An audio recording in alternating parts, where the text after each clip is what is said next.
గంగా అన్నపూర్ణ సమేత శ్రీ కాశీ విశ్వేశ్వర స్వామివారి ఆలయంలో మహాశివరాత్రి సందర్భంగా శివరాత్రి ఉత్సవాలు జరపనున్నారు. ముందుగా స్వామివారికి ధ్వజస్తంభానికి పూజ చేసి అనంతరం స్వామి సన్నిధిలో శివలింగానికి అనేక అభిషేకాలు ఉదయాత్పూర్వం నుంచి స్వామి అమ్మవార్లకు పూజలు అభిషేకాలు నిర్వహించనున్నారు. స్వామి అమ్మవార్ల ఉత్సవ మూర్తులను కొలువు తీర్చిన ప్రధాన అర్చకులు కలశ స్తూపాన పూజలు హోమ పూజలను శాస్త్రోక్తంగా నిర్వహించనున్నారు. అనంతరం వృషభ పతాకం శ్వేతవర్ణ వస్త్రాన్ని భక్తులు హరహర మహాదేవ శంభో శంకర అంటూ శివనామ స్మరణ చేస్తూ ఉండగా శ్వేతవర్ణ వస్త్రాన్ని భక్తులు అధిరోహించాలి. అనంతరం మహిళా భక్తులు సమర్పించిన చీరలను ధ్వజస్తంభం పైకి అధిరోహింపచేసి ధ్వజస్తంభం వద్ద ప్రధాన కలశ జలాలతో వేద మంత్రోచ్చరణల నడుమ అభిషేకం శాస్త్రోక్తంగా జరిపి వస్త్రాలంకరణ విశిష్ట పూజలు జరపనున్నారు. అనంతరం ధూప దీప నైవేద్యాలు సమర్పించి వేద మంత్రాల నడుమ సంపూర్ణ హారతులు సమర్పించి అనేక పూజాది కార్యక్రమాలు నిర్వహించనున్నారు. మహాశివరాత్రి సందర్భంగా సాయంత్రం ఆలయ ప్రాంగణంలో ఆధ్యాత్మిక కార్యక్రమాలు నిర్వహించనున్నారు. ఈ కార్యక్రమంలో భాగంగా పట్టణ ప్రజలు వేల సంఖ్యలో పాల్గొని శివరాత్రి సంబరాలను దర్శి పట్టణంలో అంగరంగ వైభవంగా జరుపుకోనున్నారు. మహాశివరాత్రి సందర్భంగా స్వామి అమ్మవార్ల కళ్యాణోత్సవం కన్నుల పండుగగా నిర్వహించనున్నారు. కళ్యాణం అనంతరం భక్తులకు ప్రసాద వితరణ పెద్ద ఎత్తున కమిటీ సభ్యులు నిర్వహించనున్నారు. ఈ కార్యక్రమంలో ముఖ్య అతిథిగా దర్శి ఎమ్మెల్యే మద్దిశెట్టి వేణుగోపాల్ పాల్గొంటారు.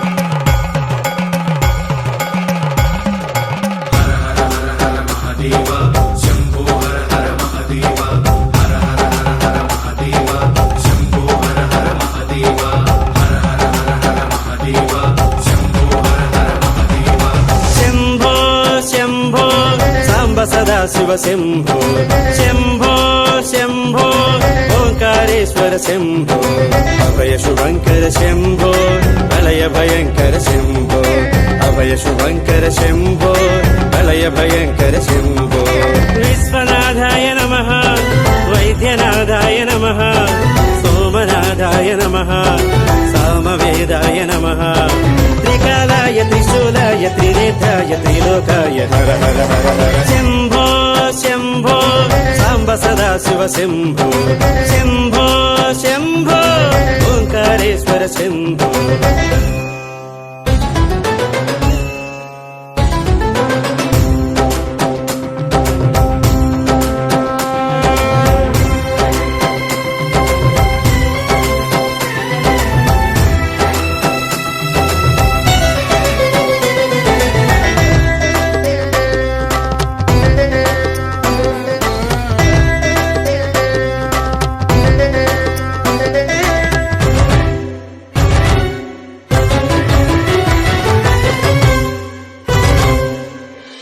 भूषण सुरनाशन त्रिगुणलोचन नमः श्वेतवाहन पापनाशन सोम सूर्याग्निलोचन भुजगभूषण सुरनाशन त्रिगुणलोचन नमः श्वेतवाहन पापनाशन सोम सूर्याग्निलोचन श्रीशैल मल्लिकार्जुन वाराणसी विश्वेश्वर उज्जयिनी कालेश्वर महाराष्ट्र त्र्यंबकेश्वर भवाय च शिवाय च नीलग्रीवाय च व्योमकेश सोमेश्वर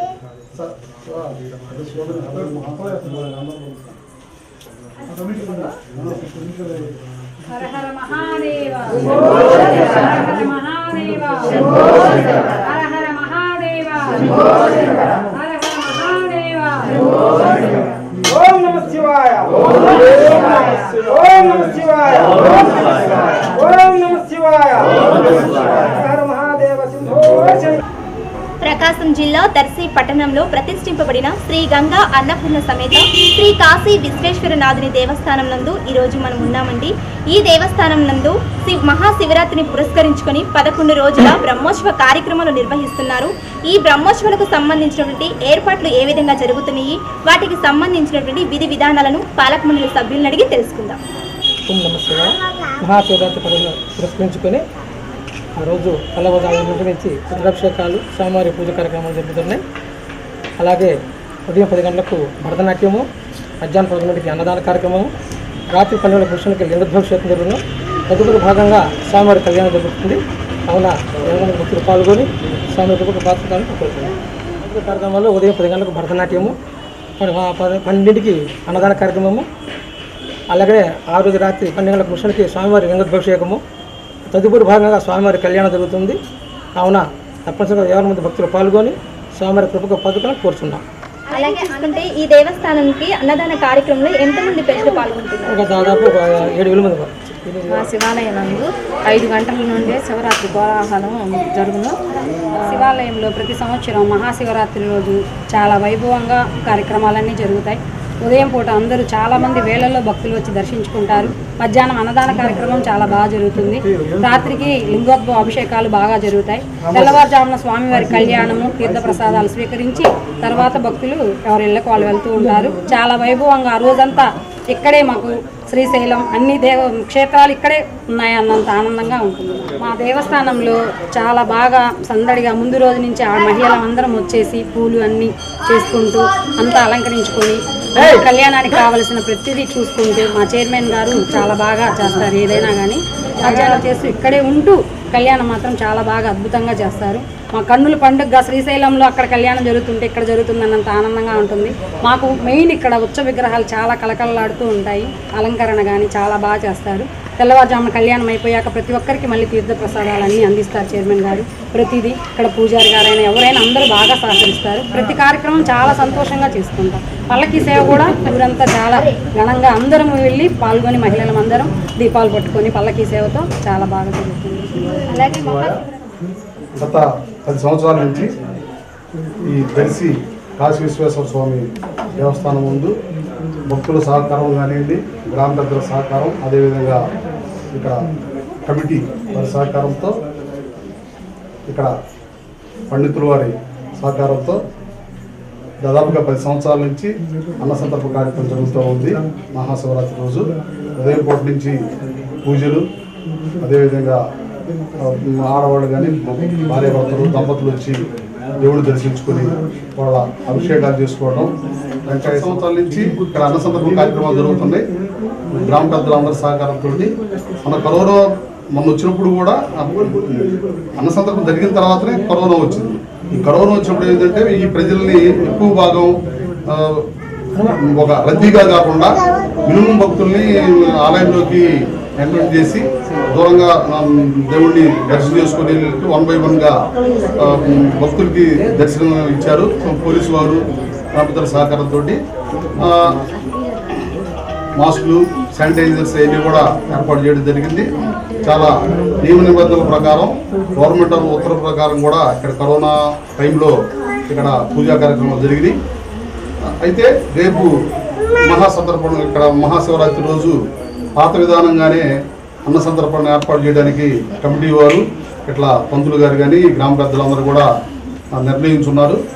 ఉదయం పూట నుంచి పూజలు, మధ్యాహ్నం పూట దాదాపు 4,000 మంది నుంచి 5,000 మంది, దాదాపు 7,000 మందికి అన్నసంతర్పణ కార్యక్రమం జరుగుతుంది.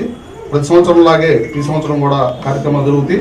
అదేవిధంగా అదే రోజు నైట్ శివపార్వతుల కళ్యాణం చాలా వైభవంగా ఈ ఆలయంలో జరుగుతుంది. కొంతమంది ముందే నిర్ణయించుకొని పలానా వాళ్ళు ఇక్కడ కళ్యాణంలో కూర్చుంటారని చెప్పి కొంతమంది పెద్దలు, ఔత్సాహికులు వీళ్ళందరూ కూడా కళ్యాణం కూర్చునే దానికి సంసిద్ధ వ్యక్తం చేస్తున్నారు.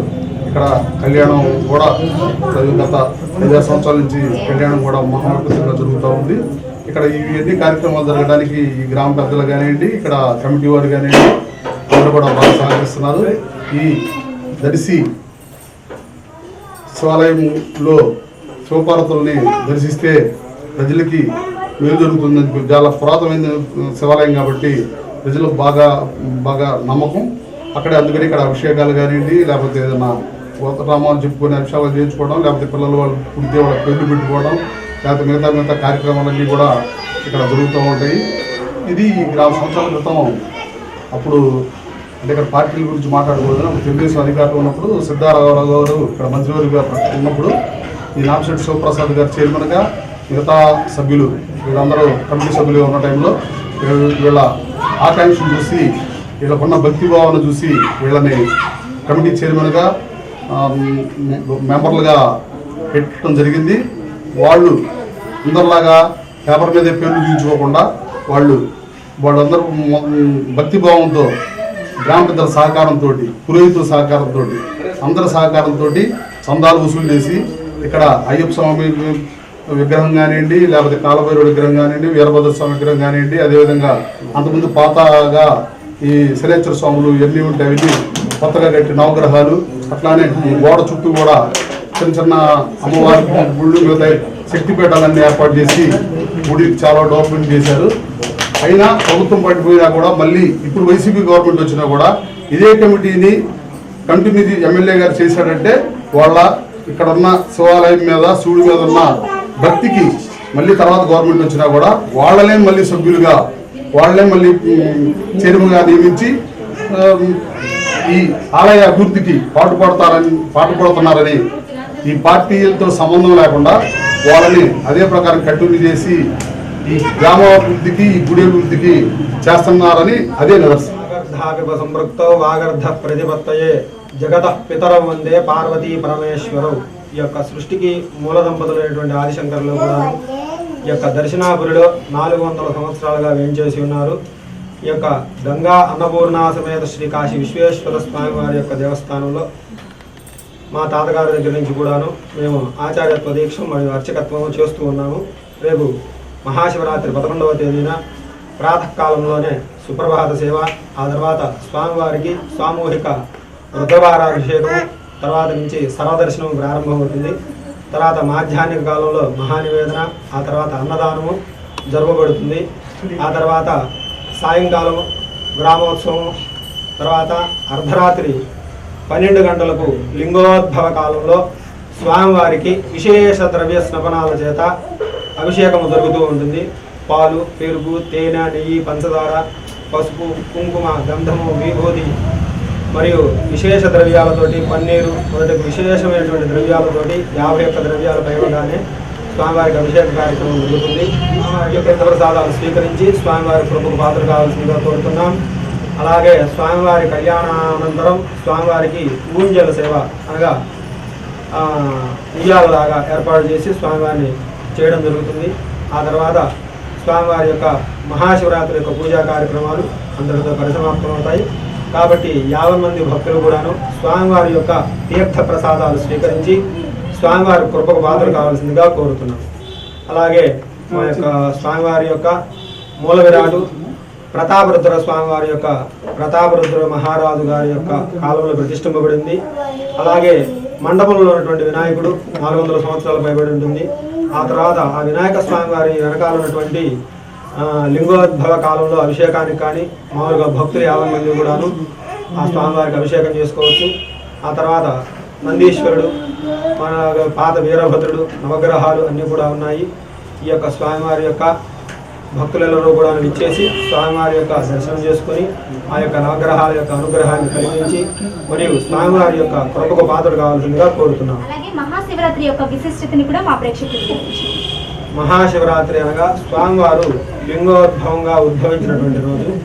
బ్రహ్మదేవుడు నేను గొప్ప అని, విష్ణుమూర్తి నేను గొప్ప అనేటువంటి సంవాదం జరిగినప్పుడు మీ ఇద్దరిలో ఎవరైతే నా యొక్క మూలాన్ని, అంత్యము చివరి యొక్క భాగాన్ని ఎవరైతే చూస్తారో వారికి గొప్పవారు అని చెప్పి స్వామివారు మహాలింగంగా ఉద్భవిస్తాడు.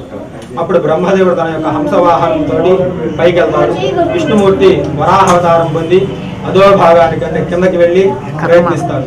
కానీ విష్ణుమూర్తికి ఎంత దూరం పోయినా కూడాను కనపడదు. కానీ బ్రహ్మదేవుడు మాత్రం ఒక కమలం చేత అబద్ధము మరియు ఒక ఆవు చేత తీసుకుని వచ్చి అబద్ధం నేను చూసినట్టుగా సాక్ష్యం చెప్పమని చెప్పి బ్రహ్మదేవుడు చెప్తాడు. కానీ మొగల్ రేకు మాత్రం చూశానని చెప్పి అబద్ధం చెబుతుంది. ఆవు మాత్రం మొహంతోనేమో అవుననియు తోకతో మాత్రం కాదని మాత్రం చెబుతుంది. కాబట్టి ఇదంతా చూస్తున్న శివుడు మీరు అబద్ధం చెప్పారు కాబట్టి ఇకపై మొగల్ రేగును నా యొక్క పూజకు పనికిరావని శాపాన్ని ఇస్తారు. అలాగే ఆవుని మొహంతోటి అబద్ధం చెప్పినందుకు మొహం చూస్తే పాపమని, తోకలతోటి నిజం చెప్పావు కాబట్టి తోకలో లక్ష్మీదేవి ఉన్నట్లుగాను ఆ తోకని పూజించే విధంగా స్వామివారు ఆవుకు వరాన్ని ఇచ్చారు. కాబట్టి మహాశివరాత్రి కాలంలో స్వామివారి లింగోద్భవంగా మొట్టమొదటిసారిగా లింగోద్భవంగా ఆవిర్భవించిన రోజునే మహాశివరాత్రి అంటారు. ఆ రాత్రి కూడాను జాగారం ఎందుకు చేయాలి అంటే ఆ రోజు ఆ సముద్రం చిలికినప్పుడు విషం ఏదైతే ఆవిర్భవించిందో ముక్కోటి దేవతలు ఎవరూ కూడాను ఆ విషాన్ని స్వీకరించినప్పుడు శివుడే ముందుకు వచ్చి ఆ యొక్క విషాన్ని తన యొక్క గరళము కంఠంలో నిలుచుకొని ఉంటాడు. కాబట్టి ఆ విషం యొక్క ప్రభావానికి ఆయన కొంతసేపు పడిపోయి అందరి దేవతలు కూడా ఆయనకి సపర్యలు చేస్తారు మేలుకొని. మనకి అప్పుడు ఉన్నటువంటి ఒక క్షణమైనా అది దేవతాకాలము, మనకు వచ్చేసరికి ఒక రోజు కావచ్చు, ఒక మాసము కావచ్చు. కానీ ఆ యొక్క రోజున దేవతలు అందరూ కూడాను జాగారం చేశారు కాబట్టి మహాశివరాత్రి రోజున అందరూ కూడాను ఉపవాసము జాగారం చేస్తే జన్మకు ఒక శివరాత్రి అన్నారు పెద్దలందరూ కూడాను. కాబట్టి 50 మంది భక్తులు కూడాను మీకు తోచినటువంటి శివరాత్రి రోజు కానీ రేపు వచ్చే శివరాత్రి రోజు కానీ జాగరణ అలాగే ఉపవాసం చేసి స్వామివారి కృపకు పాత్ర కావాల్సిందిగా కోరుతున్నాం.